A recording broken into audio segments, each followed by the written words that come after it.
belly up.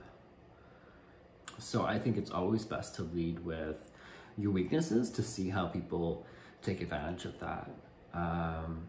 And you know right away the character of someone's core values when you lead with your weaknesses and how they respond to that. So I just have a lot of issues with people rejecting me because I have too many things or too many weaknesses, for example. And it's just been my routine. I've always done it. Even during my lawsuits, I am belly first. Like, I know all of my own weaknesses and I know what I've contributed to this. And even with my contributions that I'm fully aware of, I still am here asking for this treatment to change or for compensation to be sent my way. If someone was going to ask me for help, I would want to know that they did their best. Some people never ask for help at all and jump off a bridge. And that's the reality that we face.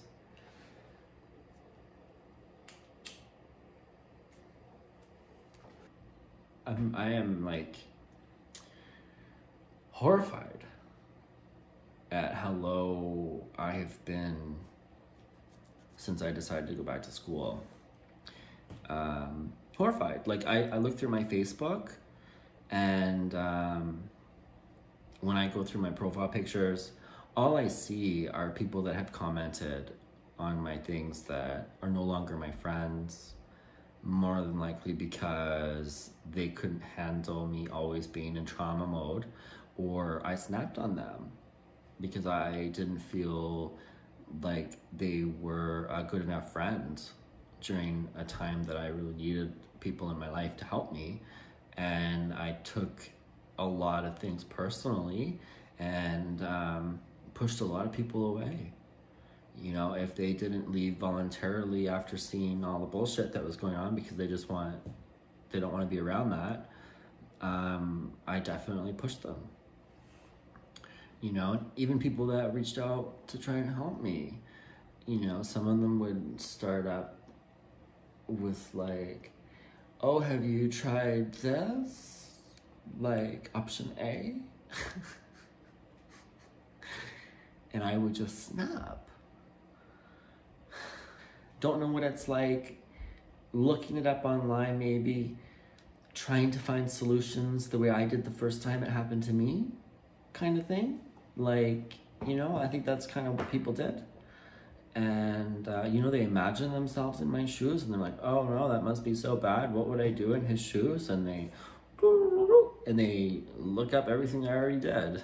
And they're like, oh, did you call this person?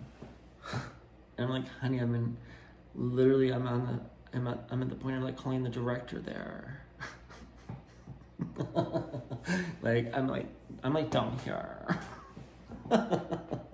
And they actually get offended that I'm snappy about it. And I am snappy. Like just now, I can't handle it. I'm like, have you read anything that I've been doing? Like, are you just tuning into the radio station a year later and offering me step one, acting like I haven't already done step one?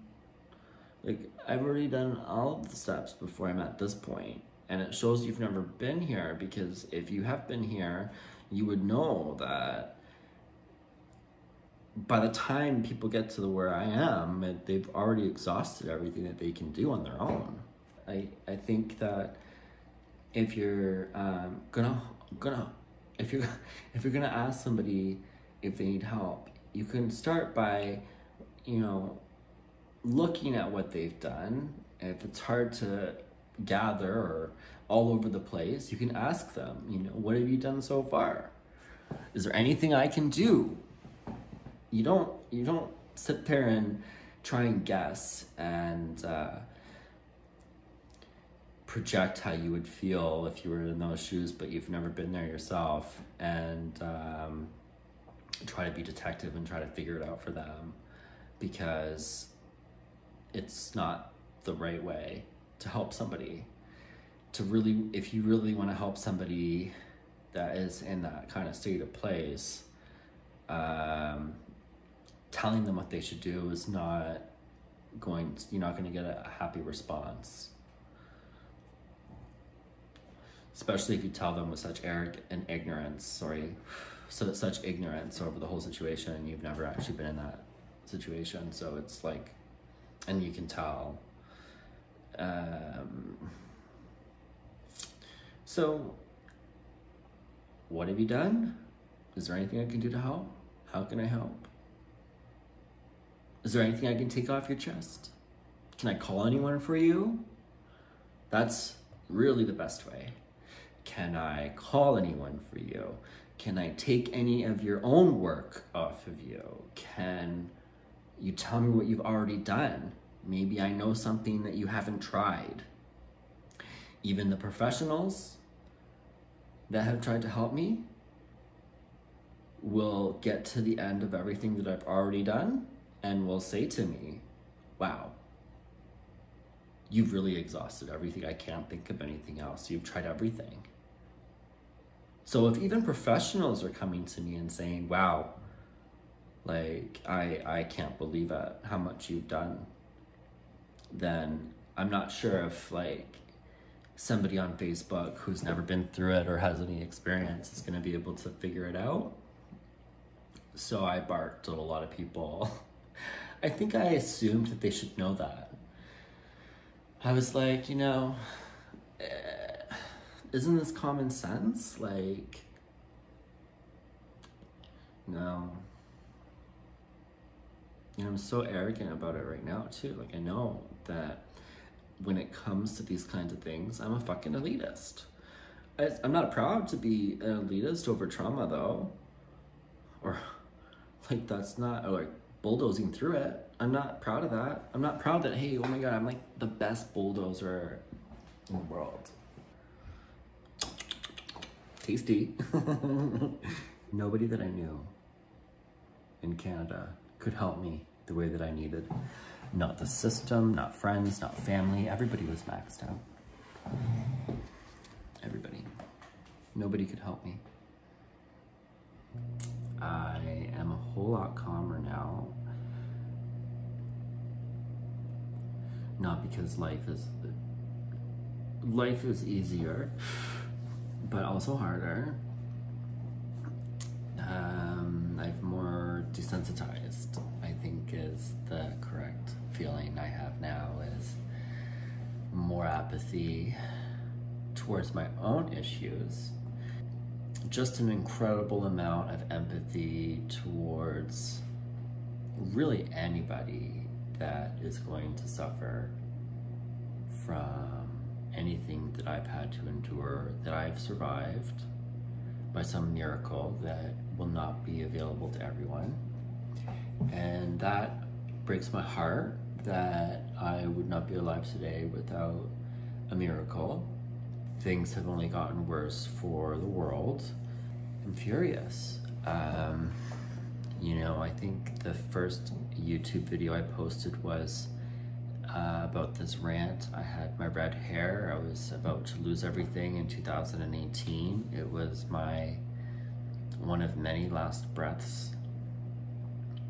Didn't fix anything in that point, and so I, you know, survived somehow. Not by the way that I wanted.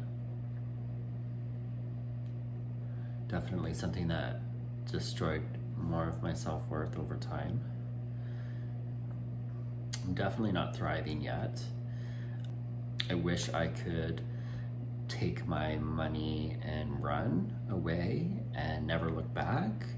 Take that luxury and that privilege to just vanish and start over and not use my story to try and make a difference so that it stops happening to other people. I am sitting here empathetically for others, and just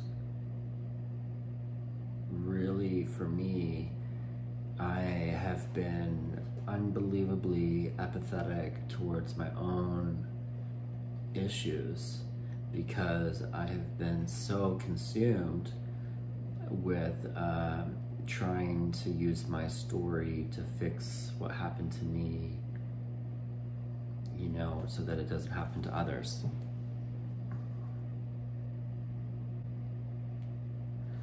But it's definitely eating me up. I have been, you know, barking quite literally since the end of 2018 about all of the problems. We've noticed it for a while, this discrepancy between our pay and our cost of living and how much some people are making versus others, and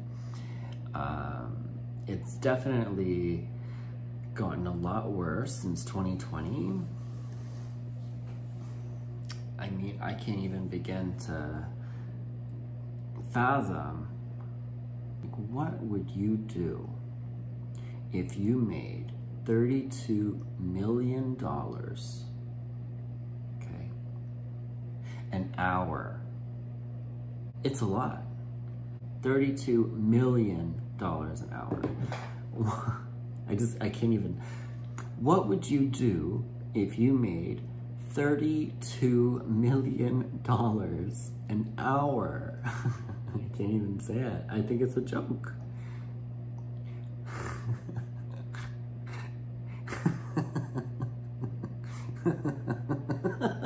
It is really funny. I can't even believe it. Okay.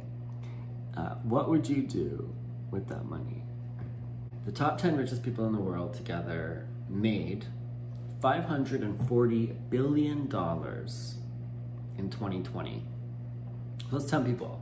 Let's say they worked the whole 1,600 hours a year, let's say, approximately. We know these bitches didn't work at all, okay? You know, by 10 people with that money comes to $32 million an hour. No matter what way that was cut up, it's too much. And I can't even imagine what I would do with $32 million an hour. It makes me feel like I'm literally on a roller coaster. Like, when I try and think about what I would do if I made $32 million an hour, I feel like I'm literally going down a slide. My stomach literally comes up.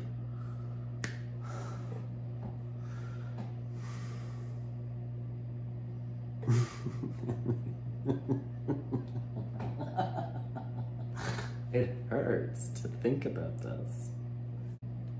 This is my public declaration. I mean, I have already kind of declared it to everyone in Parliament, but all the courthouses are closed and the phone doesn't even turn on. And like, you call the Crown Attorney's office and it just basically, service call failed. And same thing with Service Ontario and Service Canada, and you have to keep calling back, and sometimes it can take like 5 minutes of sitting there with your phone, redialing, call failed, redial, call failed, redial. And you like, I just like put my phone down. I've recorded it now. I just put my phone down and I just like hit it, you know. And then finally it rings, and then you sit on hold for like 90 minutes, and then you know, you get somebody that is just, you can tell they don't want to be there. Like, from the moment they say hello, they're waiting for you to scream and be belligerent because of how many people's lives right now in this current economy are, you know, in survival mode, and that brings out the worst in all of us. I know that for a fact. And right now everybody is in fucking survival mode.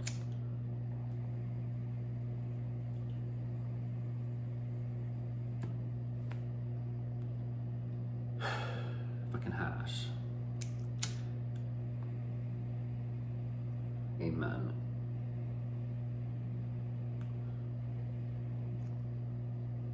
The only fucking burning bush in my life is fucking cannabis, honestly.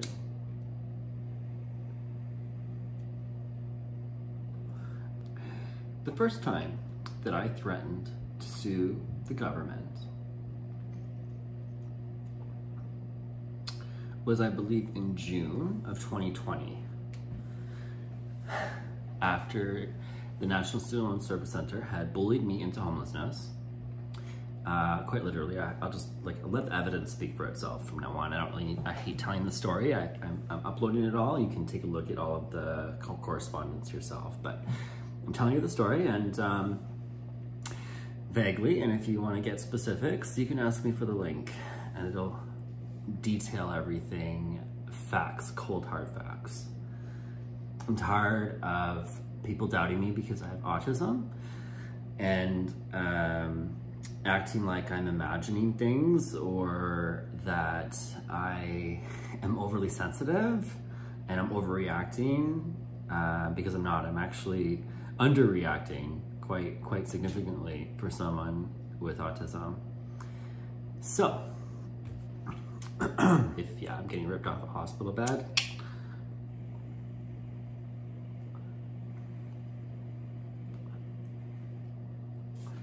so I have really started recording everything, mostly because I am so used to that narrative of people looking at me like I'm making stuff up, because it's an unbelievable story, plain and simple.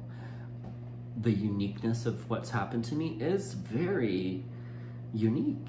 It's unbelievable. I'm sure, though, 100% certain, that everything that does happen to me happens to some degree to a lot of people in this country and world, for that matter. I represent just like this, you know, a buffet of problems that need to be fixed. With these lawsuits that I'm doing, what that's going to do to our system, which our government is, I don't know if they're aware of this, or they're avoiding me because they're afraid of this, or just treating me the way that they would treat anybody like me, which is kind of, all of them could be options. But what I represent is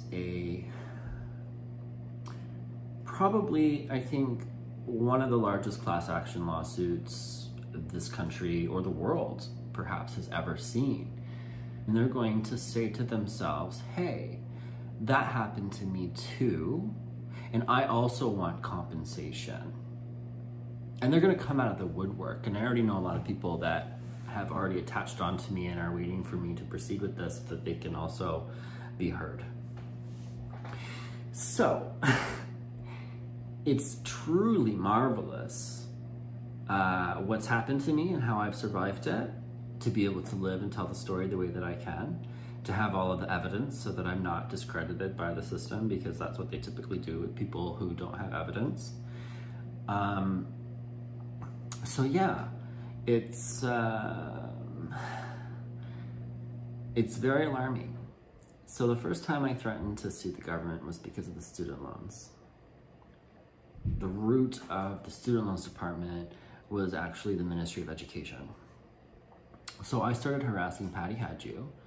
I actually contacted all the ministers, and they all referred me to Patty about this. And so Patty is the one that handles all of this. She was definitely not trained to handle what was happening, and dismissed my concerns completely.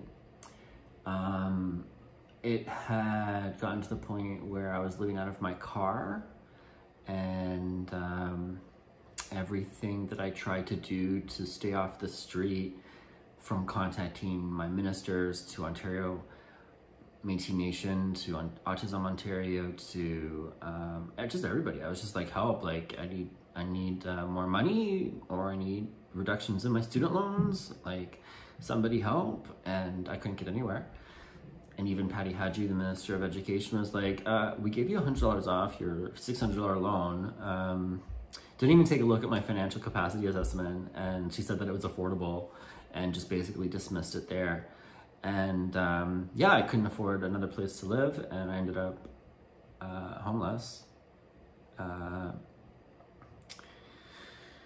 And then, yeah, it's just been a lot of issues and a lot of public administration passing the ball or dismissing me completely.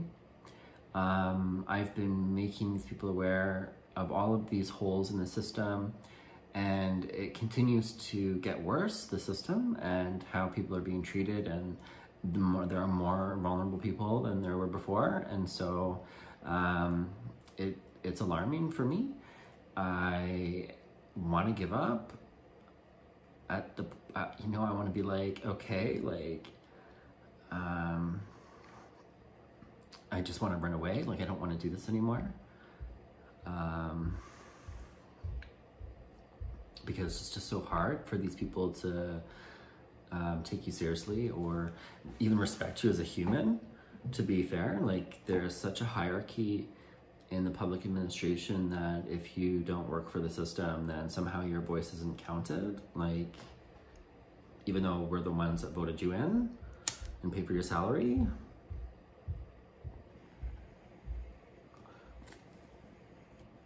I think a lot of them are trained to just put on noise canceling headphones when dealing with the public and just to nod and agree with everything. That's definitely the experience I've had. Or they'll say that they can do something, but it's not them, and they have to refer you to somebody else, and then that person refers you to somebody else. And no matter what you do to get to the root of that problem, it doesn't go anywhere.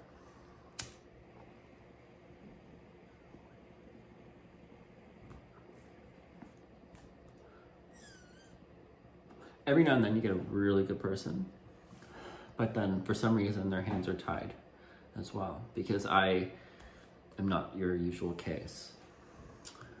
The evolution of these lawsuits really started when I came to London. I had already agreed that I was going after the student loans department for what happened to me and everything that I tried to do to prevent myself from getting homeless. And so I knew for sure that I would be filing a lawsuit, and I've been working on that mostly, trying to deal with them. They've sent me letters to show me what they've done to change to avoid this from happening to me. And I'm like, no, I still need to be compensated. And, I'm not gonna be happy until there's no more student loan department. So like, enjoy. And then after I sent that email, they got a new director, as a matter of fact. Which I find really funny. There's been a lot of position changes with people who I come into contact with.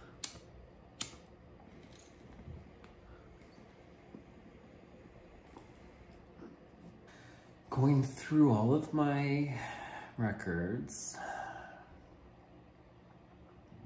slowly realizing that the root of this issue, a lot of it is the Ministry of Education, but it's not just how they handled my student loan department.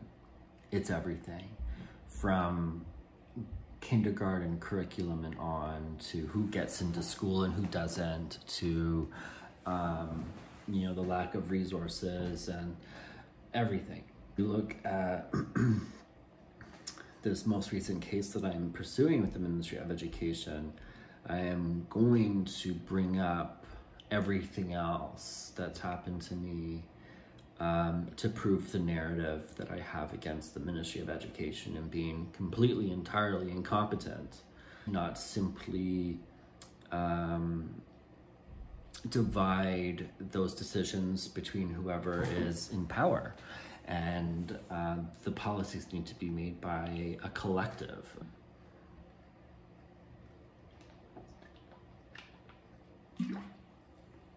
Anyways, the system has us and chooses what we are to learn. And they have the opportunity to teach us a lot of things. How to vote strategically, how to cook, how to take care of your finances, how to deal with drug use, sex, gender issues. We need to stop allowing gay men to get their gay history and gay Bible from older gay men that can definitely disrupt a good, healthy relationship with other men in the future. We need to be there for them and show gay people that there is an opportunity for love and for a positive relationship, so that they don't all end up perverts later and self-haters and taught to self-hate, because the system is responsible for teaching us to hate ourselves because we're not included, and we're told not to be that way our entire life, and that it's evil. And a lot of us joke about going to hell in a handbasket every day.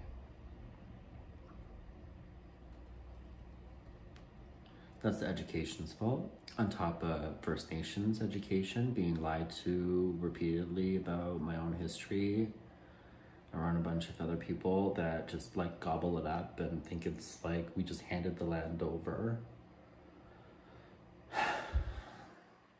But when I look in the mirror, I see a European who gets anything he wants, and you know, I can walk into a job interview off the street in a outfit I just bought in Valley Village that wasn't even washed, that still smells moldy, that's got some Febreze on it.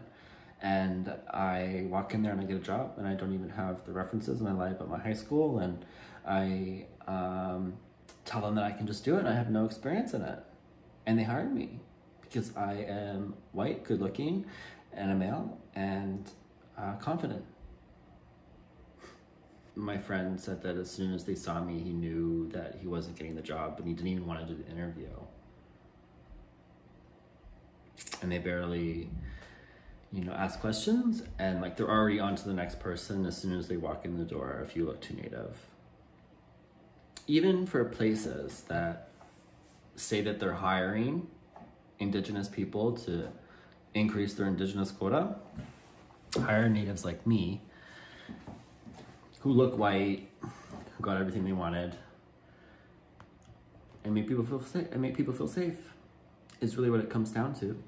Because the narrative on First Nations that has been delivered by our Ministry of Education and all of our other policy have narrated First Nations to be savages, uncivilized, angry, and they don't mention anything about why they're angry, you know, because they feel like they're in jail in their own land. Nobody asks, hey, why are they angry?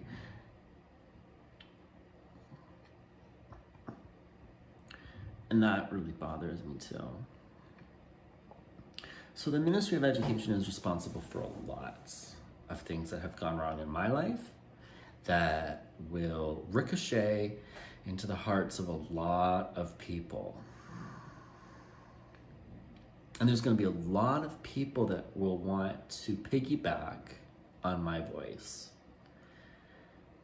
And that's the threat that we have for the government. And that's why they're not treating me with respect, how I think. And they're just trying to hush me out, hoping that I would probably just die off, which I think happens. And I think that the Ministry of Education is a big step. I have decided to go after also the Department of Justice.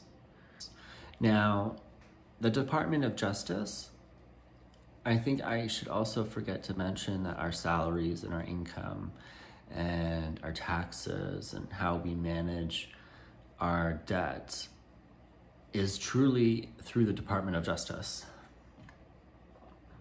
because they are the ones that manage CRA and our taxes and what our affordable living is, basically, and what our, you know, yes, our wages are determined by the province, but our it's kind of a bit of both Department of Justice through provincial and federal that I will be filing lawsuits again. When I speak about the Department of Justice, I'm not only talking about police or the court system.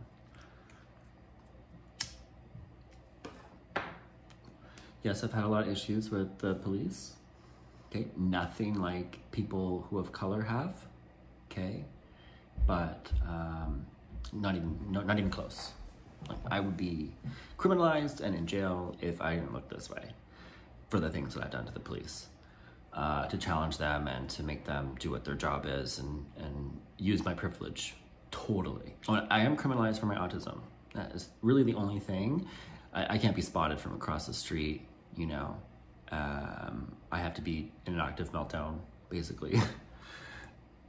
Although some of them think I'm on drugs because of the way my eyes look or the way that I like look around a lot, and I'm not perfect the way neurotypicals are. So sometimes an officer will ask me if I'm on drugs. Actually, a lot of them do. Even teachers ask me when I was a kid, asked me if I was on drugs, like really young, 12. So the court system has fucked me over too.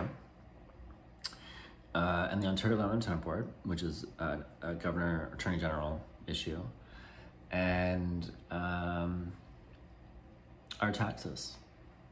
And some might think that the Ministry of Finance is responsible, but at the end of the day, it's the Department of Justice who handles our finances, in my personal opinion, based off of what I've gathered, investigating, basically, asking everybody, literally climbing up every single little ladder across every system possible to determine who pays who and who's responsible at the end.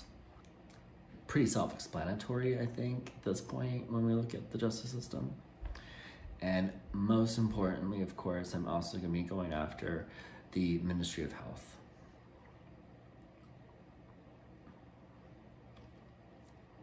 Big time. And in most recent years, I have been able to officially compile enough information and evidence to prove a narrative.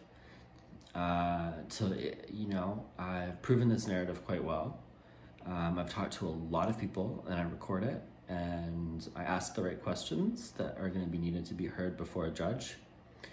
And I have done my due diligence to avoid litigation as well. Given where I stand right now with all of my efforts, everyone that I've escalated to, I've got all of the proper channels.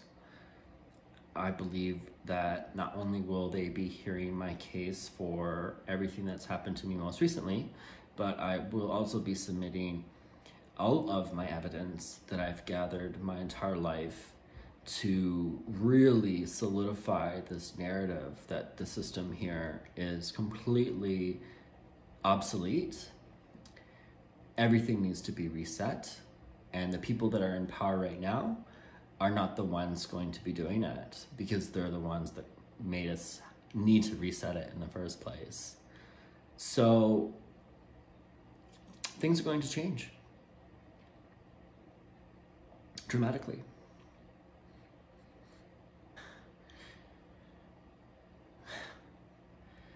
Yeah. But like I always say, good intentions don't make good people. I don't know if it's safe to say that the Ministry of Health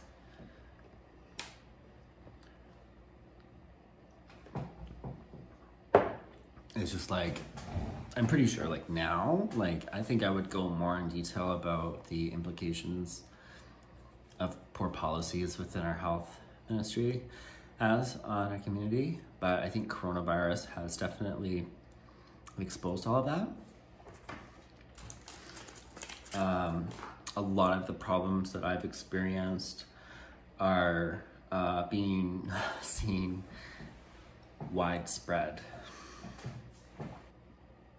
So I think that's alarming.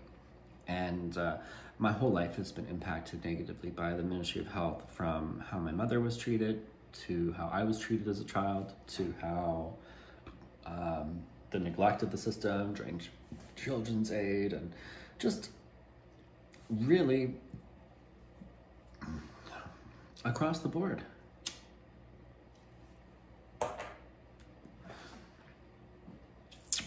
So now,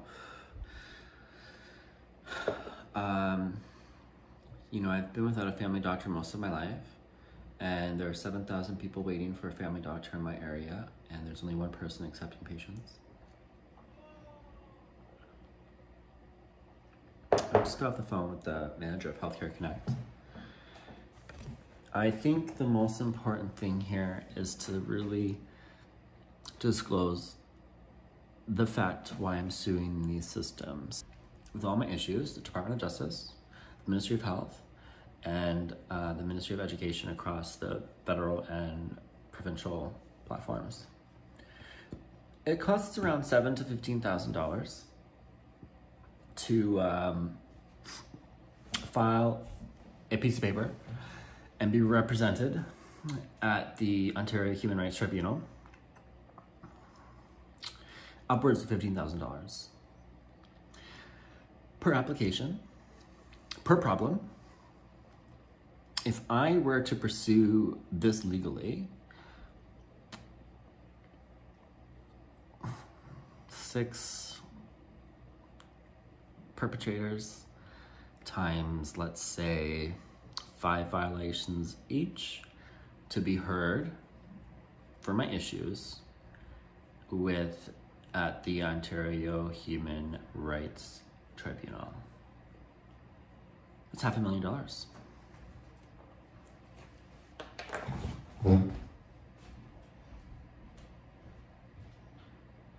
$500,000 for all the human rights violations across my life. I recorded that call too. Based off of that,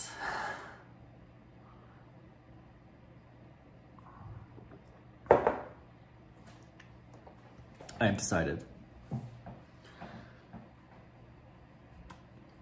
to sue the government for classism. Classism. C-L-A-S-S-I-S-M.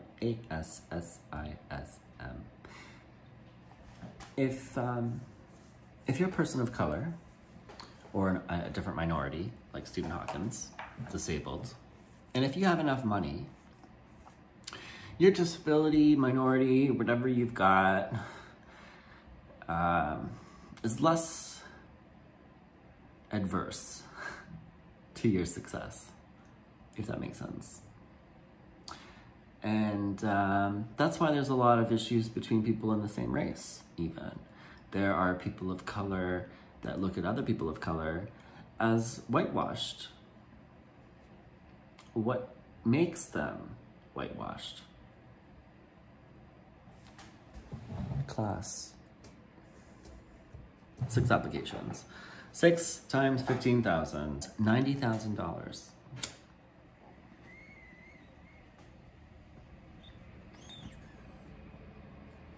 The application itself proves classism. I just love it.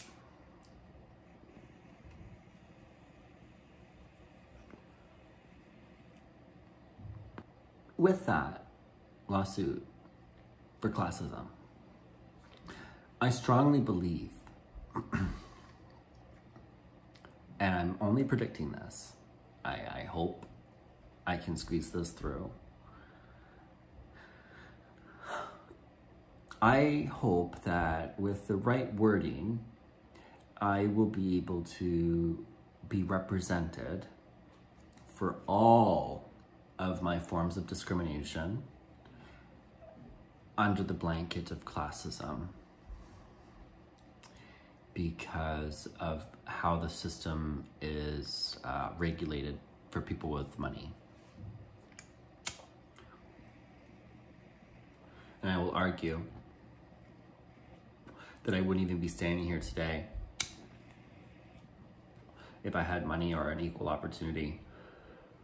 And the thing that makes people feel most oppressed is deprivation. You can call me whatever you want. Call me a faggot. You can call me a retard. You can call me whatever the fuck you want if you don't restrict me or close the door on my face because of it.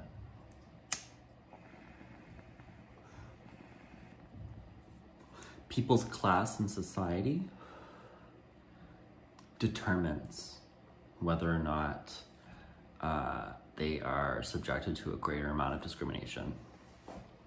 And their class in society allows people that are discriminated to fight because they're the only ones that can afford it.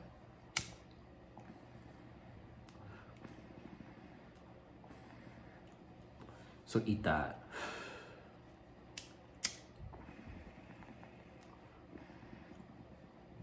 And sooner or later, these fucking videos, all this work that I'm doing, will be appreciated. And I know that I'll be hated for a while. It's like what we do. That's, people hate change. Talking about this reset. Fucking reset. Move on out. All the people in there right now, get the fuck out. Everyone in there right now, get the fuck out. Restructure. Hire people like me with empathy, logical thinking, first-hand experience. You want to fix a people problem?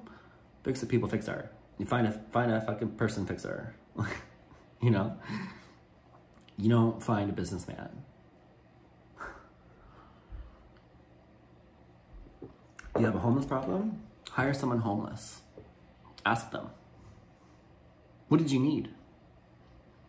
Can you go out to people and get more information as somebody who's been there? Because they'll know that you've been there and they'll listen and they'll feel comfortable. You send someone who's never been in there? Gonna send in Susan? Susan goes into some homeless shelter to get information on how they can do better. You think they're gonna fucking not answer any questions? No. Send in somebody that's been homeless, who's been there, who's slept in those beds. What else can we do? I've already given them everything that I know. What else can we do? I need to hear from everybody here. What more can we do? What else do we need? But that's not the way. Instead, we hire people who read about books on homelessness to fix problems on homelessness. Books written by people who are merely interpreting a homeless person's story. Because very rarely do the story of that homeless person gets published for medical review or any kind of educational purpose. The only time those kinds of journals are determined of any educational value are when they are whitewashed through some white guy who's never been homeless, who's got a degree, spent his whole life paying for an education, and has no idea what it would be like to be homeless. Has no idea. And so they're interpreting the story and trying to solve problems. It's wrong. Those are the things that we're talking about when we need to reset, okay? We're talking about Mark Miller as our Indigenous Resources Federal Minister. Why isn't it a chief? We already have leaders across this country. It's alarming to see how many people are spoken for across this country. And that's what needs to be reset, okay? If you want to fix something, you need to ask somebody that has been there. And that's the kind of person that needs to be managing it. The other thing that needs to be reset, no one's gonna like this. No more single power. No more. It should be one team of people, period. Equal. And there should be, a fair vote across this country as to where people stand on every single issue, and every single issue should be heard, and everything should be met in the middle, period. We will never be trusted as a nation by other nations or people in our own country. If we have one guy that runs for 4 years, makes a bunch of policies, and a woman comes in, changes everything, and then you got Doug Ford coming in and he just changes everything, and we just keep going like this. Our policies are not policies, they are bandages over an overarching problem of disconnection. We all have sacrifices. And the fact that we have to sacrifice so dramatically each time somebody else gets into power, you know, you have things that people have been working on for like 4, 10, maybe even 50 years. Like our fucking census. How long was that going on for before Harper just decided to be like, we don't need a census anymore? Ignored everybody in the professional practice. We don't need that. Save money there. No. And that can't happen again.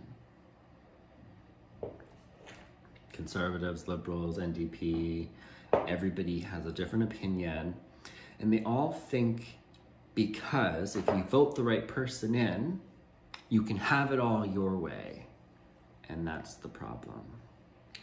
Never will there be a day, should anyone feel as if they vote the right person in, will they have everything the way they want.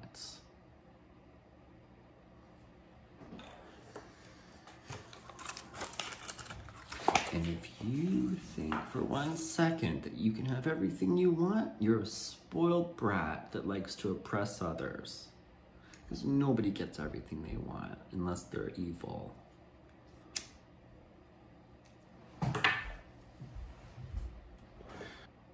And what happened in the United States of America is exactly what happens when people think that if they vote someone in, they can have whatever they want.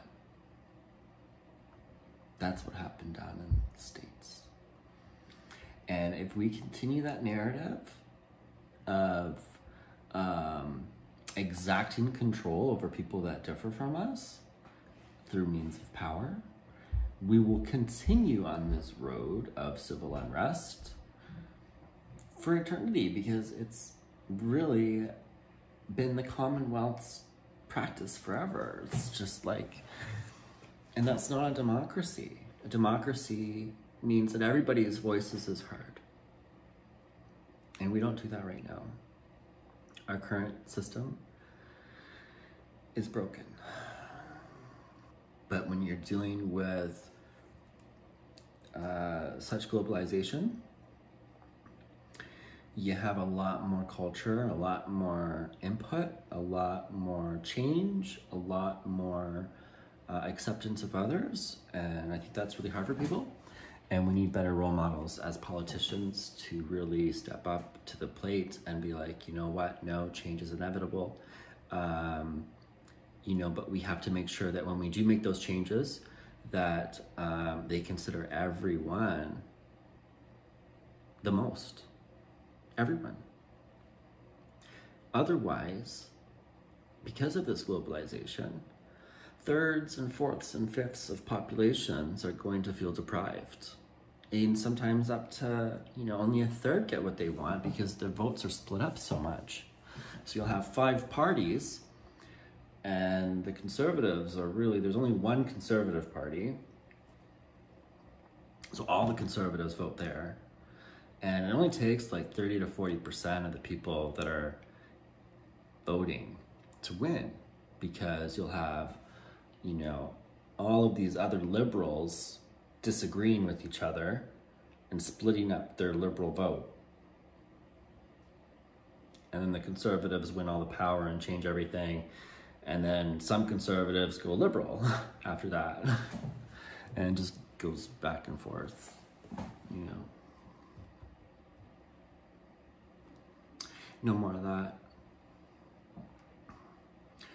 you shouldn't be voting for who has power anymore. That's the reset that we deserve as a democracy, especially if it's a globalized one. We're no longer one race, we're no longer one culture.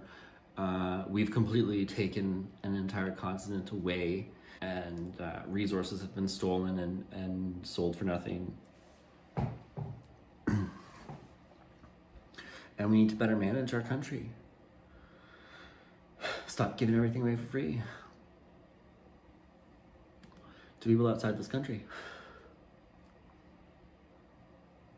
Oh, Canada's so nice because we give it away for free. That's why. And just nod and go, "You're welcome. Please and thank you."